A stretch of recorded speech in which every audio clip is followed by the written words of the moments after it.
Good morning. Welcome to Blue Bike Noise Channel.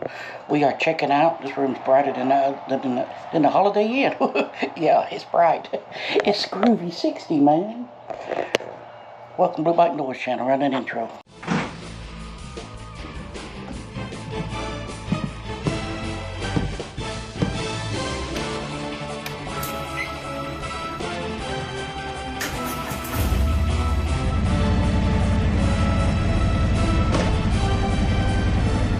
I don't know what all I showed you, but the cool refrigerator. You got the little charging port thing, plug in, and USB ports. They didn't have that in the 60s. I don't believe. They didn't even have cell phones in the 60s. But I love that chair. We'll have to try the Elvis room next time. I think probably the double beds are down that way, 2 queens, and probably in a bigger room. But yeah, that light on that clock is very bright. I took that rag and threw it over so it would be so darker. We slept at 8 o'clock this morning. Anyway, we're going to get on the road. We're going to go to a Civil War reenactment with this Cowboy-Ride's doing it. So we'll go meet Ron down there in Alabama. See you down the road. Hi, good morning. I guess everybody's leaving. The people from California. She said her brother is getting married. Somebody's getting married here in Trenton. They was in the cheater room. So, yeah, that's pretty cool. There comes that guy back. I never seen his girlfriend or whatever. I never seen him carried out. Damn, you gotta take up the whole room. He could have just pulled straight in. He'd been going straight out. We're going to follow the rules and go down this way. The Groovy Nomad, Trenton, Georgia. I love the carpet green on the side of the room. But I think these are all doubles down here and don't look like no base. I don't know. Anyway, all the links and all been nice. They said they enjoyed it. They were very cool. And the rates, you think they'd be a little higher, but I mean, it's high, but for the weekend, it's normal with all the other. Why do people do that? You see them coming and they slow down. See, we came out the right way, person. It's a one-way street. But anyway, enough about that. But anyway, they said they enjoyed it, and because we was going to stay around. Well, the other place we stay is at them cabins, and they was $200 to $300 a night. So these was like half price. But yeah, like I said, they was quiet because they are solid block. Yeah. So we're gonna head to. It's foggy. Time and temperature check. It is 9:18. That's Georgia time. Because we're right here on the time zone, about like we are at home. 65 degrees and foggy. Elevation is 750 feet above sea level. Don't say you see the mountain, but you can't because of the fog. But we're going to jump on the interstate and go to a Civil War at this Battle of something Creek. But anyway.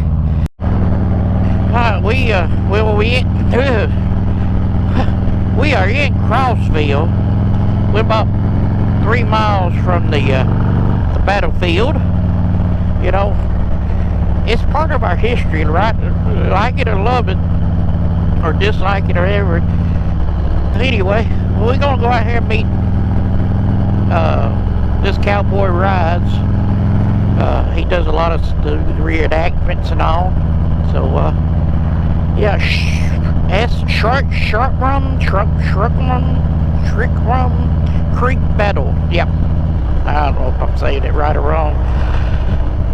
Open today. Happy Beanie concession. This town got a red light.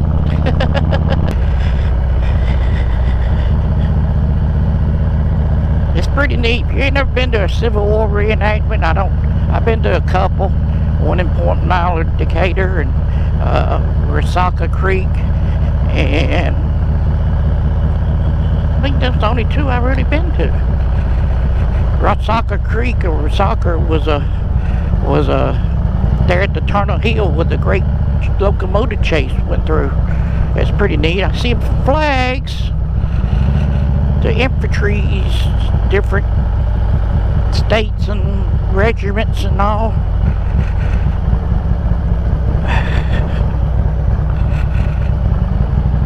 So I guess we need to turn down through here, I guess. According to this, I'm assuming we turn here. Yep.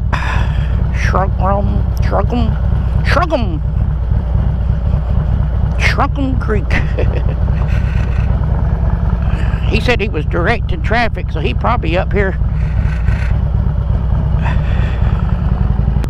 If you're sitting away across the field, where we was in Osaka, well no, that was, what was that other one? Osaka and then Tunnel Hills. That was three. Okay. But it was sitting across and then 5-pounders, 10-pounders would go off. You can feel the percussion sitting way across the field, you know, from them.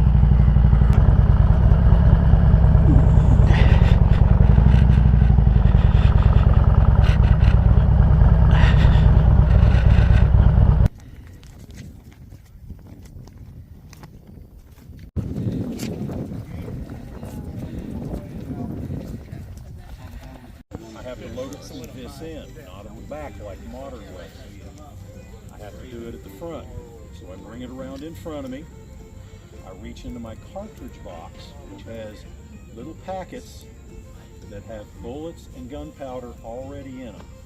Now, this is a reenactor round. This is for guys that don't want to kill anybody. They don't have a bullet in it, but they do have the same amount of gunpowder that they used back in the Civil War. You fine. The bullet would good. would be down here and the powder over top of it.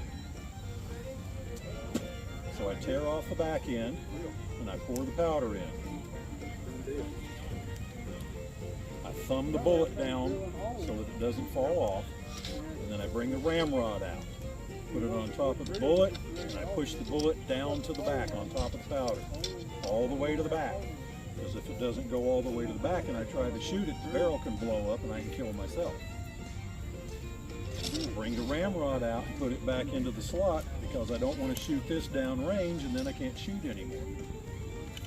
So right now, I've got a pretend bullet and real gunpowder in here, but it still won't go off.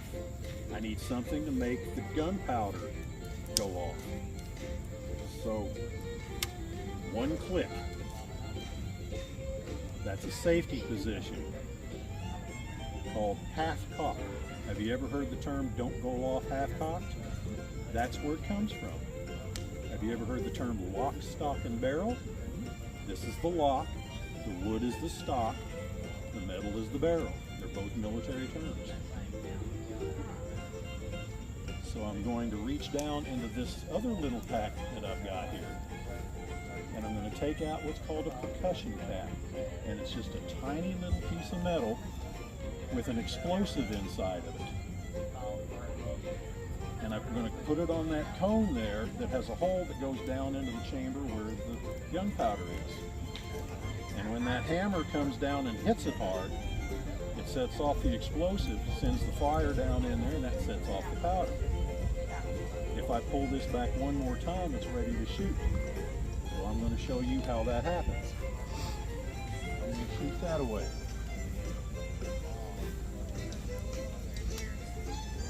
Fire in the hole!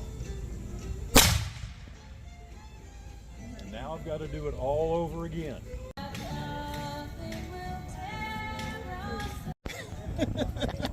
He will ram it. Then the commander back there behind us will say ready. When he says ready, number 3 man here will trick that powder bag in there where it's got a hole in it. I usually do number 4 job, the lanyard. I pull it and fire it. Okay, I'll put a friction primer in there. Walk off out here. When the commander says fire, I fire it. And then you got the wet it to re. Yeah, okay, here we go. Once they fire, what's left of that powder bag, you'll take this worm. He'll prick it and make sure it's clean. You're going to straighten that out. Okay. Take a nozzle with a worm, turn it, grab whatever trash is in the bottom that didn't blow out, and pull it out. Then this gentleman, this will be wet. This is a wet mop. You'll go through there with the barrel in there and wet mop it all the way down. The whole time, somebody's got their thumb over this hole to take the oxygen away, so that all the embers will burn out. And then when he gets that, the dry mop's on the other side, comes in and dries it out. Then we're ready to start over. You go right back around the same round. Sometimes we get excited and fire pretty quick, and sometimes we just take our time. At least once a minute. The Confederate States of America formed. You got to anyway. I'm not going to go into a history lesson, but anyway, I hope y'all enjoy it, and we're getting closer.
Take long for that thing to burn, did it?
members here in the audience and in the ranks who have served our nation as first responders and in the United States military.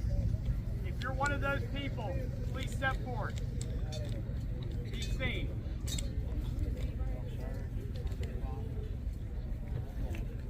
Thank you for your service to our nation. Because of the sacrifice of these individuals, time, distance, everything that goes into the hardships of that service, we live in one of the most wonderful, if not the greatest nation on this earth. We have the opportunities that we have, and we afford a better future for our youth. It is because of y'all's sacrifice that we're able to do that. And we applaud you and we thank you. And in honor of that, we want to salute you today and we want to celebrate you. At this time, I will have the battalion fire in honor and salute these men. John!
I hope you enjoyed that.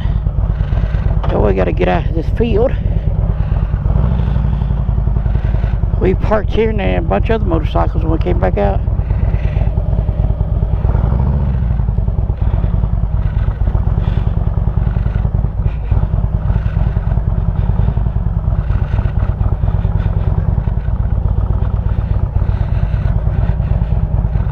Anyway, appreciate Ron.